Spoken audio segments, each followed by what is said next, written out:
Chacun de nous fera face à un moment inévitable. La Bible déclare dans Hébreux 9, 27 « Il est réservé aux hommes de mourir une seule fois, après quoi vient le jugement ». Le jour du jugement, des millions de personnes qui pensaient être chrétiennes seront bouleversées. Pas des athées, pas des moqueurs, mais des gens qui ont chanté, servi, voire prêché. Pourtant, lorsqu'ils se tiendront devant Jésus, il leur posera des questions qu'ils n'avaient jamais anticipées.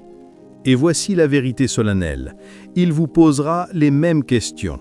Ce ne sont pas des opinions humaines, ni des traditions d'Église. Ce sont les questions éternelles révélées dans les Écritures. Et vos réponses détermineront une seule chose, le ciel ou l'enfer. Dans ce message, nous allons découvrir 4 questions éternelles directement issues du trône de Christ. Des questions qui résonneront le jour du jugement. La 3e question ébranchera même les pasteurs chevronnés. La 4e, aucun être humain sur terre ne peut y échapper. Alors s'il vous plaît, ne passez pas à autre chose, car ce message pourrait être le plus important que vous entendrez jamais. Quand vous vous tiendrez devant Jésus, rien d'autre ne comptera. Qu'est-ce que le jour du jugement? Mais avant de révéler ces questions, nous devons d'abord comprendre le moment lui-même. Qu'est-ce que le jour du jugement? Ce n'est pas une métaphore, ce n'est pas une parabole, ce n'est pas une scène de film. Le jour du jugement est un rendez-vous fixé par Dieu. Romains 14,10 proclame « Nous comparaîtrons tous devant le tribunal de Dieu. Ainsi chacun de nous rendra compte à Dieu pour lui-même. Pas certains d'entre nous, pas la plupart d'entre nous, mais nous tous. Chaque être humain se tiendra devant Christ pour rendre compte de la manière dont il a vécu sa vie de ce côté de l'éternité. Riche ou pauvre, pasteur ou politicien, adolescent ou grand-parent, célèbre ou oublié, personne n'est exempté. Apocalypse 20,12 décrit la scène. « Je vis les morts, les grands et les petits, debout devant le trône. Des livres furent ouverts, et les morts furent jugés selon leurs œuvres, d'après ce qui était écrit dans les livres. » Imaginez cela, le trône de Christ resplendissant de gloire, toute l'humanité debout en silence, et le registre de chaque pensée, chaque parole, chaque acte révélé. Rien de caché ne reste caché. Et ce n'est pas seulement ce que vous avez fait. Dieu exposera pourquoi vous l'avez fait. 2 Corinthiens 5,10 dit « Car il nous faudra tous comparaître devant le tribunal de Christ, afin que chacun reçoive ce qui lui est dû pour ce qu'il a fait dans son corps, que ce soit en bien ou en mal. Il jugera à la fois nos actions et nos motifs. Les masques tombent, les secrets sont révélés. Le vrai vous se tient devant le vrai Dieu. Et quand ce moment viendra, Jésus ne commencera pas par demander combien de règles vous avez suivies ou combien de bonnes œuvres vous avez accomplies. Il commencera par quelque chose de bien plus personnel. Question 1.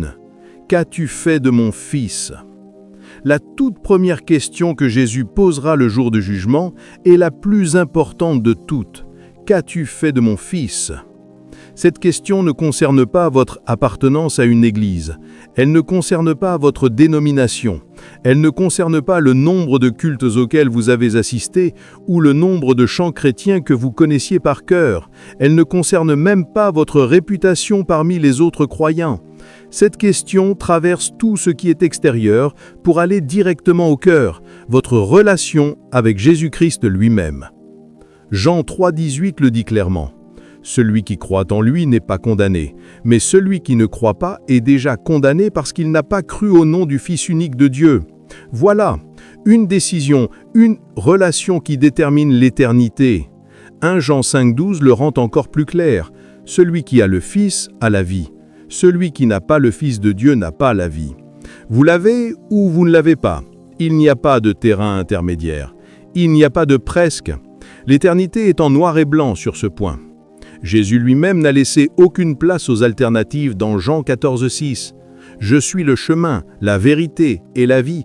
Nul ne vient au Père que par moi. » Remarquez qu'il n'a pas dit qu'il était l'un des chemins parmi d'autres. Il n'a pas dit qu'il était une bonne option. Il a dit qu'il est le seul chemin. Alors quand vous vous tiendrez devant lui, qu'il vous regardera dans les yeux et demandera « Qu'as-tu fait de moi ?» Il n'y aura que quelques réponses possibles. Examinons-les. La première réponse que beaucoup donneront est « J'ai essayé d'être une bonne personne ». Ils pointeront du doigt leur quantité, leur charité, leurs efforts pour vivre moralement. Ils diront « Je n'ai jamais fait de mal à personne. J'ai donné aux pauvres. J'étais respectueux. J'ai fait de mon mieux. » Mais Jésus répondra « Tes bonnes œuvres ne pourraient jamais payer pour ton péché. Seul mon sang le peut. » Romains 3, 23 le dit clairement. Tous ont péché et sont privés de la gloire de Dieu. Peu importe à quel point vous pensez être bon, vous ne pouvez pas atteindre la norme de sainteté de Dieu. Nos meilleurs efforts sont comme des haillons distincts comparés à sa justice. Le salut n'est pas un salaire pour l'effort, c'est un gâteau gratuit de la grâce. La deuxième réponse que certains donneront est « J'étais religieux. Je suis allé à l'église, j'ai fait du bénévolat, j'ai servi.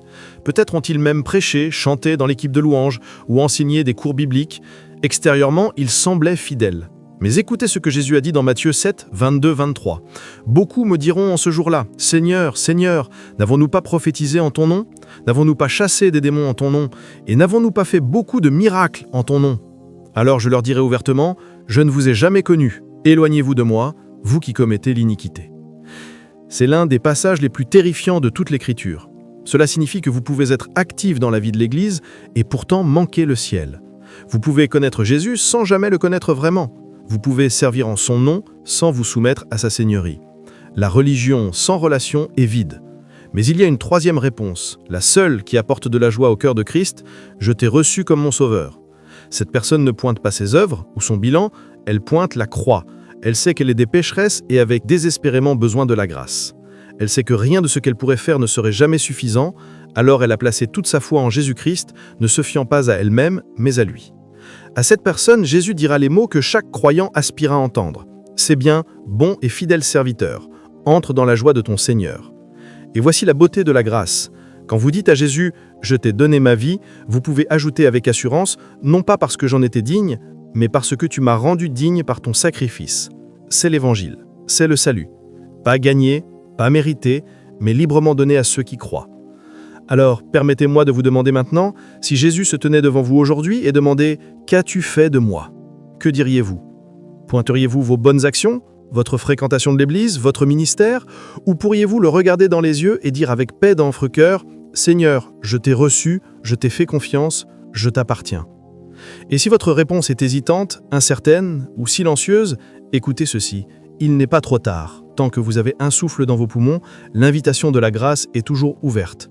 Jésus n'est pas venu pour vous condamner, il est venu pour vous sauver. Il a donné sa vie pour que lorsque cette question vous sera posée, votre réponse soit assurée pour toute l'éternité. Mais Jésus ne s'arrêtera pas là. Après la foi, il examinera la fidélité. Après le salut, l'intémoence. Car l'éternité ne concerne pas seulement ce que vous avez cru, mais comment vous avez vécu. Cela nous amène à la deuxième question éternelle. Question 2. Qu'as-tu fait de ce que je t'ai donné? La deuxième question que Jésus posera le jour du jugement est « Qu'as-tu fait de ce que je t'ai donné ?» Cette question va au-delà du salut. Elle concerne l'intémoence. Comment vous avez géré la vie, le temps, les dons et les opportunités que Dieu a placés dans vos mains.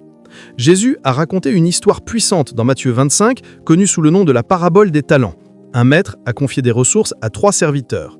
Un a reçu 5 talents, un autre 2 et un autre 1. Il a donné à chacun selon sa capacité, puis il est parti en voyage. À son retour, il a demandé à chacun de rendre des comptes. Les 2 premiers serviteurs ont investi et multiplié ce qu'ils avaient reçu.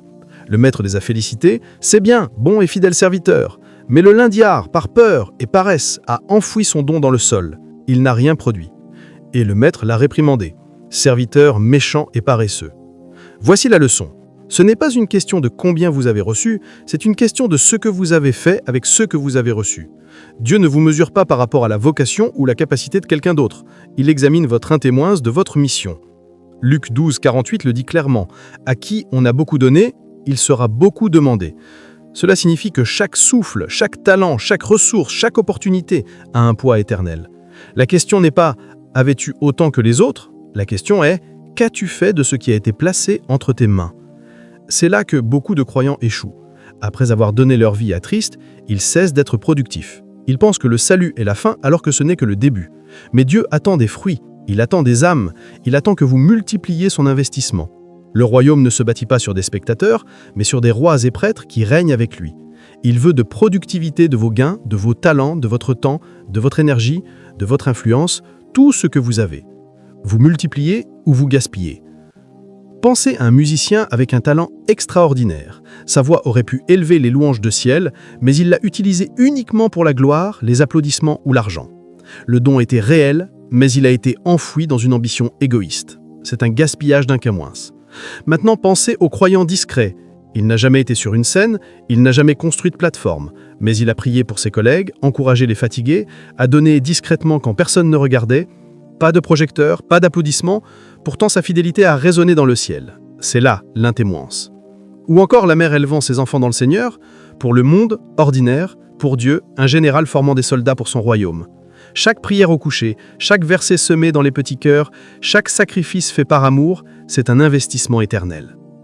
Le fil conducteur. Dieu ne vous compare pas aux autres. Il examine votre fidélité à votre propre vocation. L'intendance n'est pas une question de taille, c'est une question de fidélité. Certains construisent des ministères massifs, mais oublient Dieu. D'autres vivent dans l'obscurité, mais ébranlent l'éternité parce qu'ils ont été fidèles avec peu. Jésus ne demandera pas « Étais-tu populaire ?» Il demandera « As-tu été fidèle avec ce que je t'ai confié ?» Et il n'examinera pas seulement ce que vous avez fait, mais pourquoi vous l'avez fait. Avez-vous servi pour être vu ou pour servir dans le secret? Avez-vous donné pour les applaudissements ou par amour? Les motifs comptent. Imaginez cela. Jésus vous regarde, tenant le livre de votre vie.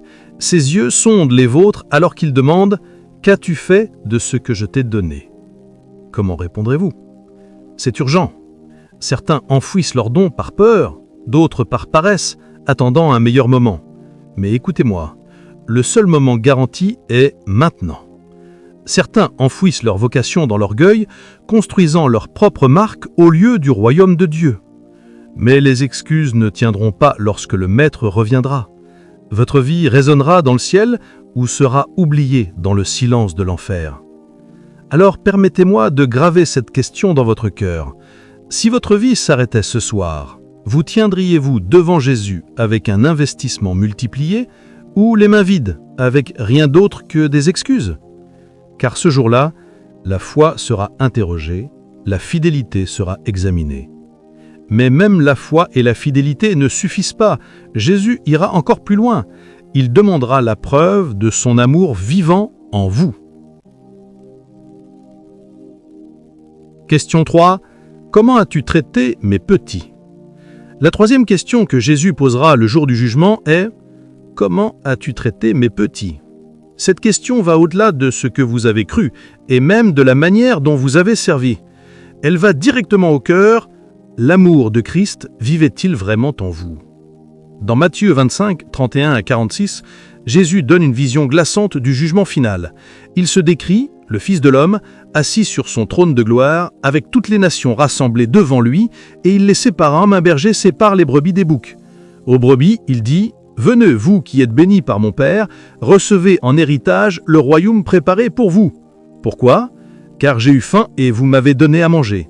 J'ai eu soif et vous m'avez donné à boire. J'étais étranger et vous m'avez accueilli. J'étais nu et vous m'avez vêtu. J'étais malade et vous m'avez visité. J'étais en prison et vous êtes venus à moi. » Les justes sont confus. « Seigneur, quand avons-nous vu affamé, assoiffé, étranger, nu, malade ou en prison ?» Et Jésus répond « En vérité, je vous le dis, chaque fois que vous l'avez fait à l'un des plus petits de mes frères et sœurs, c'est à moi que vous l'avez fait. » Voici le poids de cette parole. Jésus s'identifie tellement aux vulnérables que la manière dont vous les traitez est la manière dont vous le traitez. Il ne dit pas « vous l'avez fait pour eux », il dit « vous l'avez fait pour moi ». Qui sont ces petits? Ce sont les orphelins sans famille, la veuve portant son deuil seul, l'immigrant incompris et mal accueilli, le malade du corps, de l'esprit ou de l'âme, le prisonnier enchaîné, l'addict en esclavage, le sans-abri, l'oublié, le rejeté. Voyez-vous leur visage?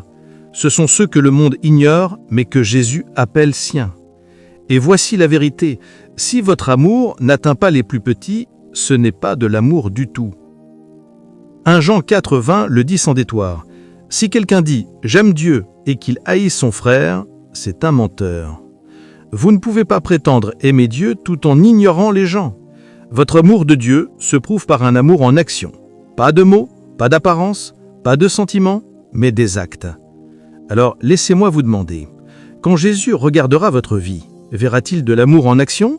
Pas une générosité mise en scène, pas une charité pour les likes, mais un vrai amour gênant, sacrificiel. Comment as-tu traité mes petits? C'est ça qui compte pour lui. Il ne compte pas combien de chants vous avez chantés ou de sermons vous avez entendus. Il cherche l'amour.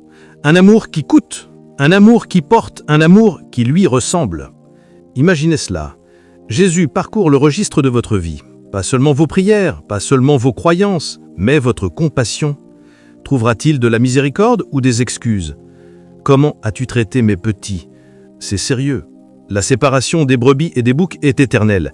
Il n'y a pas de seconde chance, pas d'appel, pas d'échappatoire. Ceux qui ont aimé héritent le royaume. Ceux qui ont ignoré l'amour héritent de la séparation éternelle. Alors, permettez-moi de graver cette question dans votre cœur. Comment as-tu traité mes petits? Ou plus près encore, comment traitez-vous les gens autour de vous en ce moment? Car ce jour-là, ce que vous avez cru comptera, ce que vous avez fait de vos dons comptera, mais l'amour, le vrai amour, sera la ligne de démarcation. Qu'as-tu fait pour l'éternité? Et puis vient la question que personne ne peut éviter. La question qui décide pour toujours. La question finale que Jésus posera le jour du jugement est « Qu'as-tu fait pour l'éternité ?» Cette question est inéluctable. Vous pouvez ignorer les sermons et faire taire votre conscience pendant un temps. Mais devant le trône de Christ, il n'y aura ni excuse, ni seconde chance. L'éternité vous fera face et Jésus demandera « Qu'as-tu fait pour l'éternité ?» Apocalypse 20, verset 15 nous donne les mots les plus solennels de toute l'Écriture. « Quiconque ne fut pas trouvé écrit dans le livre de vie fut jeté dans l'étang de feu. » Réfléchissez-y. Votre nom est soit écrit dans le livre de vie de l'agneau, soit il ne l'est pas.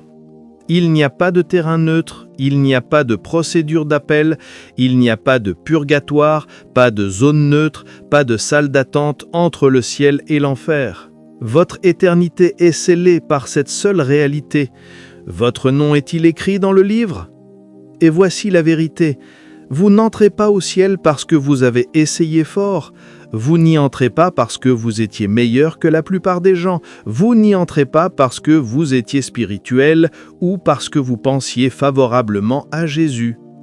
Les seuls dont les noms sont écrits dans ce livre sont ceux qui ont été lavés par le sang de l'agneau, ceux qui se sont rendus à Christ, qui lui ont fait confiance comme sauveur, qui lui ont donné leur vie. Imaginez la scène, le trône resplendit de gloire, les anges se tiennent en silence, les livres sont ouverts et votre nom est recherché dans le livre de vie.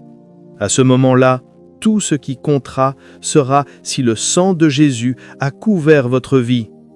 Imaginez le soulagement d'entendre votre nom appelé, les portes du ciel s'ouvrant, Jésus souriant et disant « Entre dans la joie de ton Seigneur ». Maintenant, imaginez la terreur du silence, votre nom introuvable, les anges baissant la tête face à la séparation éternelle qui suit. Ce n'est pas un jeu, ce n'est pas une histoire pour effrayer les enfants, c'est la réalité de l'éternité. Et ainsi Jésus demandera « Qu'as-tu fait pour l'éternité? L'as-tu préparée ou as-tu prétendu qu'elle ne viendrait jamais? As-tu investi dans ton âme ou as-tu gaspillé tes années à courir après la poussière?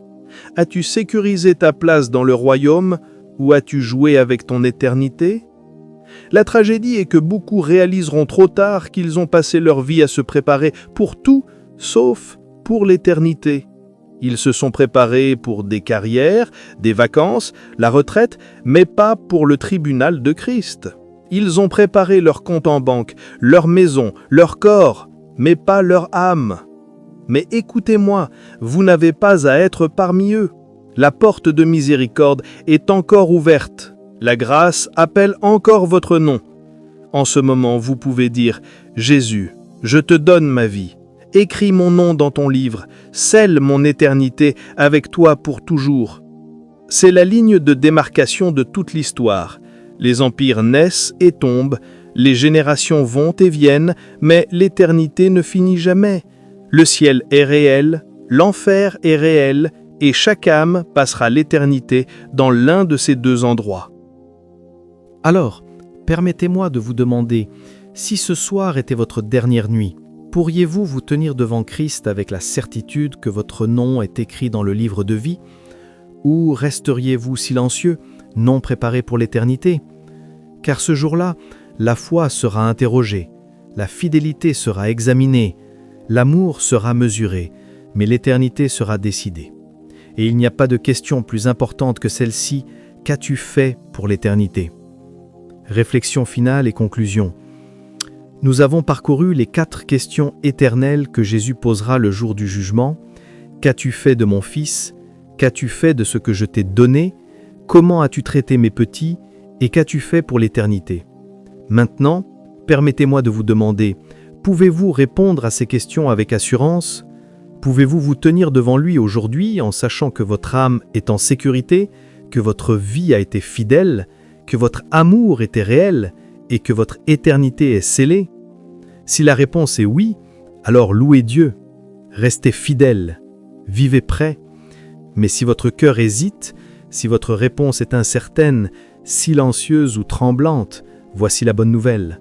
La grâce est encore disponible, la porte de la miséricorde n'est pas fermée. Vous respirez encore, ce qui signifie qu'il n'est pas trop tard. Pour certains d'entre vous qui regardez en ce moment, vous ne connaissez pas encore Jésus-Christ, mais aujourd'hui, il est clair qu'il n'y a pas d'autre chemin vers le ciel. Jésus a déclaré « Je suis le chemin, la vérité et la vie. Nul ne vient au Père que par moi. » Il vous aime. Lorsqu'il a quitté cette terre, il a promis qu'il allait préparer une place pour vous, et cette place ne se trouve qu'en lui. En ce moment, vous avez le temps de changer votre éternité. Tout ce que vous devez faire est de croire en l'œuvre accomplie de Christ et de le confesser comme Seigneur de votre vie. Et lorsque vous le ferez, votre nom sera écrit dans le livre de vie. Si vous êtes prêt à prendre cette décision, je vous invite à prier avec moi là où vous êtes. Dites ces mots de tout cœur. « Seigneur Jésus, je sais que je suis pécheur. Je crois que tu es mort sur la croix pour moi. Je crois que tu es ressuscité. Aujourd'hui, je me repens de mes péchés. Je te reçois comme mon Sauveur et Seigneur. Pardonne-moi, purifie-moi et fais de moi le tien. Merci d'écrire mon nom dans le livre de vie. À partir de ce jour, je t'appartiens. Au nom de Jésus. Amen. » Si vous avez prié cette prière sincèrement, le ciel se réjouit en ce moment, et nous aussi. Vous n'êtes plus la même personne qu'il y a un instant. Vous êtes une nouvelle création en Christ. Je vous invite à le déclarer avec audace dans les commentaires en écrivant ces mots « Je crois en Jésus-Christ ». Et pour ceux qui marchent déjà fidèlement avec lui, je vous invite à faire cette déclaration « Je servirai Jésus jusqu'à la fin ». Si c'est votre réalité, proclamez-le avec foi et que le monde le sache à qui vous appartenez. Et avant de conclure, permettez-moi de m'adresser à chaque croyant qui regarde. Restez fidèle, vivez prêt. Ne laissez pas ce monde vous détourner de l'éternité. Gardez vos yeux fixés sur Christ, car le jour viendra où rien d'autre ne comptera que la manière dont vous répondrez à ces 4 questions. Si ce message vous a béni, je vous invite personnellement à vous